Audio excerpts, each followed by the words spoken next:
à tous, j'espère que vous allez bien. On se retrouve aujourd'hui pour une vidéo sur l'échauffement. Parce que oui, il y a beaucoup de personnes qui négligent cette partie fondamentale de l'entraînement, soit parce qu'elles voient ça comme une perte de temps, comme quelque chose d'inutile, ou plutôt parce qu'elles ne savent pas comment s'y prendre.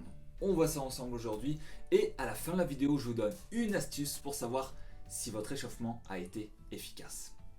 On y va! On part de la base. De la base de la base. Échauffement de quoi? Échauffement du corps en 3 parties. Articulaire, musculaire, cardiovasculaire. Pour les articulations, ça peut être des rotations. Pour la partie musculaire, ça peut être toutes des positions statiques, comme des squats, et on garde la position, des positions d'isométrie.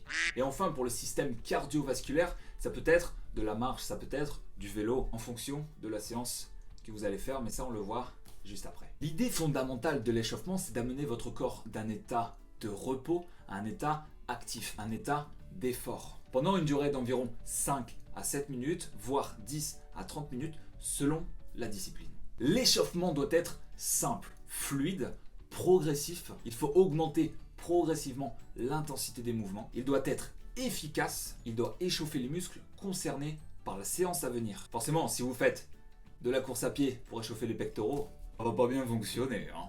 Et enfin, il doit être adapté. En fonction de ce que vous allez faire, ça on l'a vu juste avant, mais aussi en fonction de l'environnement. Si vous vous entraînez en extérieur qui fait froid, il va forcément durer plus longtemps qu'en plein été, en extérieur, là où il fait très chaud. On passe à la suite.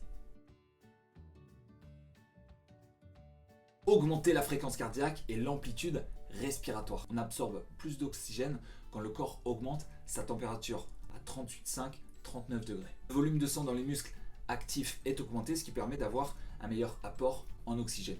Cette hausse des températures provoque une meilleure élasticité des muscles, des tendons et des ligaments, ce qui permet d'éviter des blessures comme des claquages, des déchirures, etc.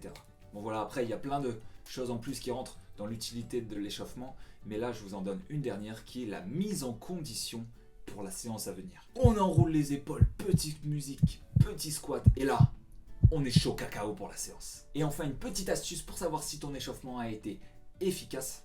Avant de commencer, mets une veste sur toi et au fur et à mesure de la séance, s'il te prend l'envie de te dévêtir, ça montre que ton échauffement est efficace. Bon, je sais, tu connais cette astuce, mais on n'y pense pas forcément.